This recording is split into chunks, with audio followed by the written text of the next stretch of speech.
사도신경으로 신앙 고백하시겠습니다. 전능하사 천지를 만드신 하나님 아버지를 내가 믿사오며 그 외아들 우리 주 예수 그리스도를 믿사오니 이는 성령으로 잉태하사 동정녀 마리아에게 나시고 본디오 빌라도에게 고난을 받으사 십자가에 못 박혀 죽으시고 장사한 지 사흘 만에 죽은 자 가운데서 다시 살아나시며 하늘에 오르사 전능하신 하나님 우편에 앉아 계시다가 저리로서 산자와 죽은 자를 심판하러 오시리라. 성령을 믿사오며 거룩한 공회와 성도가 서로 교통하는 것과 죄를 사하여 주시는 것과 몸이 다시 사는 것과 영원히 사는 것을 믿사옵나이다. 아멘. 오늘 함께 보실 말씀은 시편 126편 3절에서 6절 말씀입니다. 구약성경 898면에 있습니다. 구약 898페이지 시편 126편 3절에서 6절 말씀입니다. 시편 126편 3절에서 6절 말씀입니다. 야훼께서 우리를 위하여 큰 일을 행하셨으니 우리는 기쁘도다. 야훼여 우리의 포로를 남방 시내들 같이 돌려보내소서. 눈물을 흘리며 씨를 뿌리는 자는 기쁨으로 거두리로다. 울며 씨를 뿌리러 나가는 자는 반드시 기쁨으로 그 곡식단을 가지고 돌아오리로다. 아멘. 성전에 올라가는 노래이자 순리의 시 15편 중에서 지난번에 5편을 가지고 말씀을 나눴습니다. 120편에서 124편까지였죠. 이제 남은 10편이 있는데요. 그 중에서 이번 주에는 5편을 가지고 말씀을 나눠보도록 하겠습니다. 오늘은 시편 126편입니다. 이 시가 표제에 있듯이 성전에 올라가는 노래라는 이 측면에서 보았을 때 예루살렘 순례의 여정에서 순례자들이 부르는 노래라는 점을 기억하면서 읽으면 좋겠습니다. 그들은 순례 중에 많은 것을 회상하고 묵상하고 기도하고 또 반성도 하고 그러면서 하나님께 감사도 하고 하소연도 하면서 오늘의 삶을 점검하기도 합니다. 시편 126편은 공동체 탄원시로 분류하는 시이기도 하지만 탄원보다는 신뢰가 더 깊이 드러나는 그런 특징이 있습니다. 신뢰의 고백이 탄원시에서 앞부분에 배치될 때 그것은 신뢰가 더 강조되고 있는 탄원시다라고 종종 말씀드린 적이 있었는데요. 오늘 시편은 신뢰의 내용이 앞에도 등장하지만 뒷부분에도 또 등장하면서 공동체 탄원시로 이야기되면서도 단원보다 신뢰가 더 많이 강조된 그런 시라고 우리가 볼 수가 있겠습니다. 그러면 1절부터 한번 보겠습니다. 1절입니다. 야훼께서 시온의 포로를 돌려보내실 때에 우리는 꿈꾸는 것 같았도다. 성경에서 포로라는 단어가 나올 때 무슨 의미인지 잘 아실 텐데요. 유다 왕국이 바벨론에게 멸망당하고 왕족과 귀족과 많은 기술자들을 포함해서 많은 사람들이 바벨론의 포로로 끌려갔었던 그 사건을 말합니다. 여러분, 포로에서 돌아오는 상황도 잘 아시죠? 그렇게 기세등등하고 많은 땅을 차지했었던 바벨론 제국이 페르시아 제국에 멸망을 합니다. 그리고 그 바벨론을 무너뜨린 페르시아의 고레스 왕이 칙령을 내려서 유다 백성들을 포함해서 많은 사람들을 본국으로 돌아가라 이렇게 명령을 하게 되죠. 그러한 명령이 있었을 때 포로로 끌려왔던 사람들은 어떤 상황이었을까요?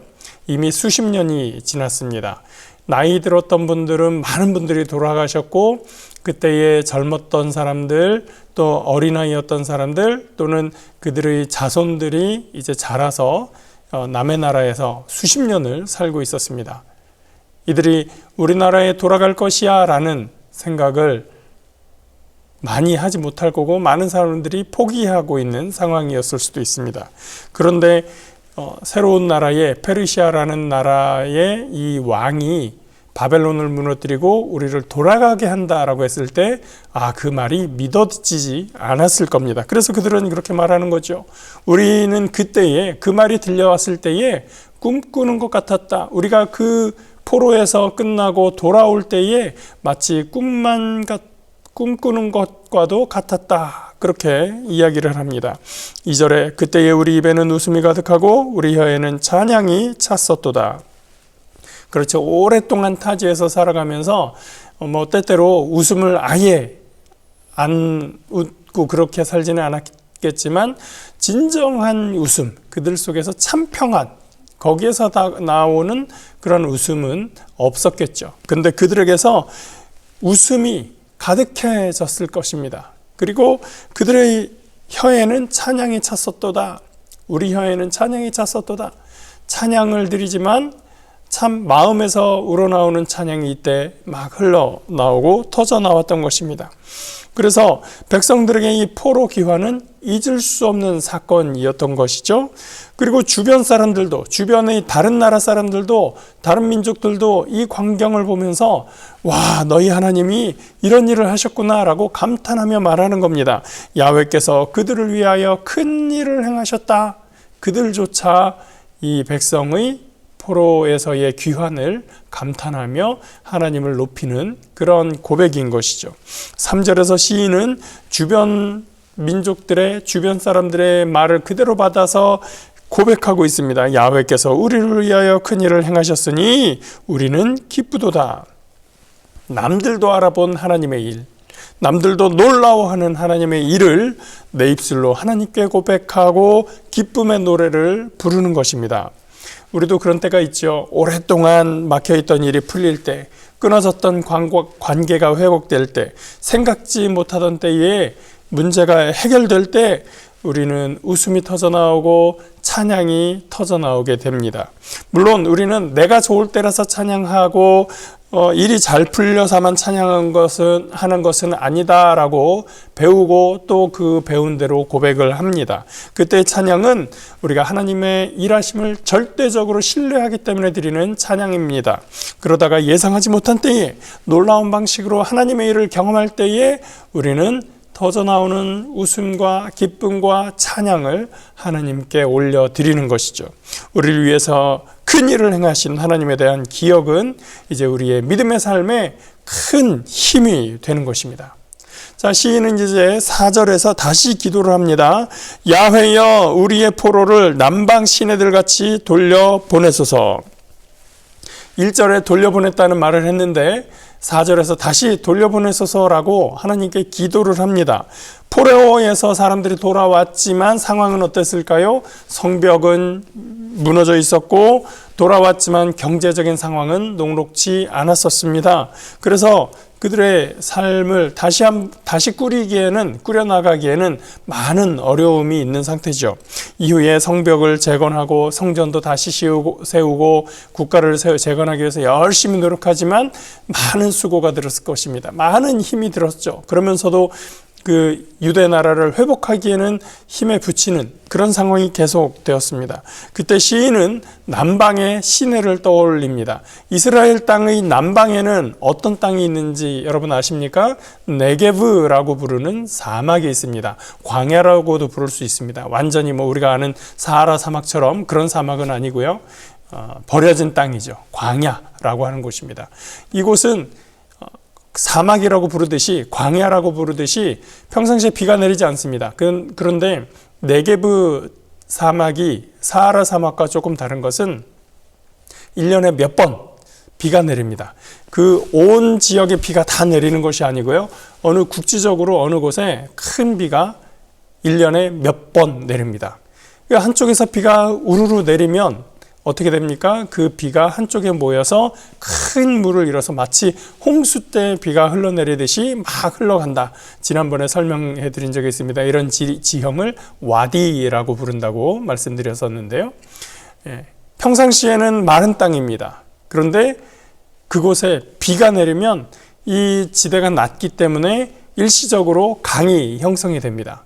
마치 남방의 시내처럼 내내 말라 있다가 물 없는 땅으로 계곡처럼 지내고 있다가 비가 왔을 때 그 계곡이, 그 골짜기가 강이 되는 것처럼 하나님, 지금 우리의 삶에 마치 비가 없어서 가물어 있는 그 마른 강처럼 이렇게 살고 있는 곳에 비를 내려주듯이 우리를 하나님, 그때에 우리를 포로에서 돌아오게 했던 것처럼 그때의 그 은혜의 사건이 지금도 있게 해 주옵소서라고 시인은 기도하고 있는 것입니다. 그리고 그렇게 기도할 수 있는 근거는 무엇입니까? 하나님께서 우리를 위하여 큰 일을 행하셨던 그때의 기억이 있기 때문입니다. 이전에 행하셨던 큰 일을 하나님 지금 다시 행하여 주옵소서, 그들은 기도하고 있는 것입니다. 우리도 기도하는 것입니다. 우리에게 행하셨던 큰 일을 지금도 행하여 주옵소서. 하나님께서 성경을 통하여, 예수님 시대를 통하여 행하셨던 많은 일들, 그 큰 일을 우리가 믿는데 하나님, 그 큰 일을 지금도 우리 삶에 행하여 주옵소서. 우리 사회에, 우리 교회에, 이 공동체에 행하여 주옵소서. 우리는 그 기억을 하며 하나님께 간구할 수 있는 것이죠. 5절입니다. 눈물을 흘리며 씨를 뿌리는 자는 기쁨으로 거두리로다. 여러분, 씨를 뿌리는데 왜 눈물을 흘릴까요? 씨 뿌리다가 눈에 뭐가 들어갔을까요? 그렇지 않고 이것은 고대 히브리인들의 문화에 따른 것입니다. 그들의 생각에, 고대 히브리인들의 생각에 씨가 땅에 뿌려진다, 땅에 심겨진다라는 것을 그들은 죽음에 비유하고 생각했었습니다. 왜 그럴까요? 씨가 땅에 심겨진다는 것은 더 이상 씨를 볼 수 없다. 우리가 죽어서 장사 지내면 영원히 볼 수 없듯이 밀이나 쌀을 그 씨앗 그대로 땅에 심는 것은 죽음을 의미하는 것이었습니다. 영원한 이별이죠. 밀이나 쌀을 심지 않고 우리가 사용을 하면 어떻게 될까요? 음식이 됩니다. 우리가 만질 수 있고 경험할 수 있고 우리를 기쁘게 하는 음식이 되는 것이죠. 그런데 그 밀과 쌀을, 이쪽은 쌀 농사하는 곳은 아니니까요. 밀, 보리, 여러 가지 곡식들을 땅에 심었을 때 그것은 이제 더 이상 보이지도 않고 우리가 이곳이 논이야 밭이야 라는 것을 알지 못한 채로 지나간다면 거기에 뭐가 있는지 모르는 사람은 모를 수도 있습니다. 그런 것처럼 보이지 않으니 이제 영원한 작별을 의미하는 것이죠. 그렇기 때문에 씨를 뿌리는 행위는 죽음을 의미했고 그 영원한 작별 때문에 농부는 눈물을 흘린다라는 상징적인 의미가 여기에 담겨 있는 것입니다. 또 씨를 심는다는 것은 그 결과를 내가 장담할 수 없다는 것에 더 큰 문제가 있습니다. 씨가 땅에서 썩는 건지 싹을 틔우는 건지 그건 농부로서는 알 수가 없습니다. 말씀드렸듯이 광야만이 아니라 이스라엘에는 많은 토지에서 우기와 건기가 있어서 비가 우리처럼 한 달에 몇 번씩 이렇게 비가 내리지 않고 오랫동안 비가 안 오는 기간이 있습니다. 건기죠. 건기라고 합니다. 우기가 되어서 비가 내려야 되는데 그 우기 때에 적당한 비가 내릴지, 충분한 비가 내릴지 안 내릴지 알 수가 없죠. 그 비가 충분히 내려야만 이 땅에 심겨진 씨가 자라날 수 있습니다. 농부는 알 수가 없습니다. 비가 내려야 되는데 내리게 될지 안 될지를 알지 못합니다. 그래서 농부는 더더욱 눈물을 흘리며 씨를 뿌릴 수밖에 없는 것입니다. 씨를 뿌린 후에 비가 내리든 자라게 하든 그 일을 하시는 분은 하나님이죠. 그 하나님께 자신의 생명을 내어놓듯이 씨를 뿌리는 것이 농부의 마음입니다. 여러분, 우리의 기도의 눈물이 이런 기도의 눈물이 되기를 원합니다. 내가 슬퍼서 하는 눈물이 아니라 하나님께 맡겨드리는 눈물의 기도가 되기를 원합니다. 내가 할 수 없으니 하나님께서 이 일을 주관하여 주옵소서라고 맡겨드리는 기도입니다. 6절에서 시인은 강하게 말합니다. 울며 씨를 뿌리러 나가는 자는 반드시 기쁨으로 그 곡식단을 가지고 돌아오리로다. 씨앗을 들고 나갔지만 돌아올 때는 단을 가지고 돌아옵니다. 갈 때는 울며 나갔지만 돌아올 때는 기쁨으로 돌아옵니다. 여기 시인은 반드시를 강조합니다. 농부는 씨를 뿌릴 때의 결과를 장담할 수 없습니다.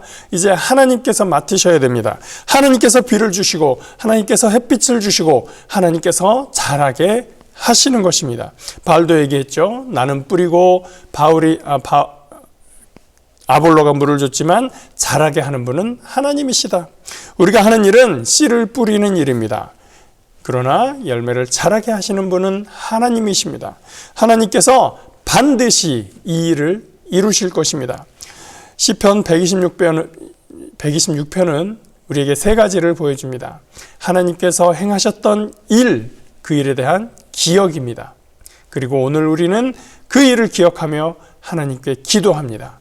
그리고 반드시 이루실 것이라고 하는, 열매를 주실 것이라고 하는 약속의 말씀입니다. 기억과 기도와 약속, 이미 경험한 은혜를 기억하고 앞으로 우리에게 주실 열매를, 그 열매에 대한 약속을 우리가 기억하면서 믿고 오늘 우리는 기도하며 하나님께 나아가기를 바랍니다. 하나님께서 반드시 기쁨의 단을 허락하여 주실 것입니다. 기도하겠습니다. 좋으신 하나님, 눈물로 씨를 뿌릴 때 하나님께서 기쁨으로 단을 거두며 돌아오게 하심을 믿음으로 고백하며 기도하기를 원합니다. 우리의 눈물의 기도가 하나님 슬퍼서 답답해서 하는 기도의 눈물이 아니라 참으로 주님을 신뢰하여서 주님을 의지하여서 하는 눈물의 기도가 되기를 원합니다. 그래서 반드시 주님께서 이루실 그 일을 기대하며 하나님께 감사의 고백을 드리는 우리가 되기를 원합니다. 주님께서 행하신 크신 일들, 성경을 통해서 기록한 많은 일들, 예수 그리스도를 통해서 하신 일들을 우리가 기억하고 그 하나님을 신뢰하며 드리는 이 모든 기도 속에서 주님이 역사하시고 일을 이루실 것을 믿음으로 나아가는 우리 모든 주의 백성들 되도록 인도하여 주시옵소서. 함께 하심을 믿고 감사드리며 예수 그리스도 이름으로 기도합니다. 아멘. 하늘에 계신 우리 아버지여, 이름이 거룩히 여김을 받으시오며 나라가 임하시오며 뜻이 하늘에서 이루어진 것 같이 땅에서도 이루어지이다. 오늘 우리에게 일용할 양식을 주시옵고 우리가 우리에게 죄 지은 자를 사하여 준 것 같이 우리 죄를 사하여 주시옵고 우리를 시험에 들게 하지 마시옵고 다만 악에서 구하시옵소서. 나라와 권세와 영광이 아버지께 영원히 있사옵나이다. 아멘.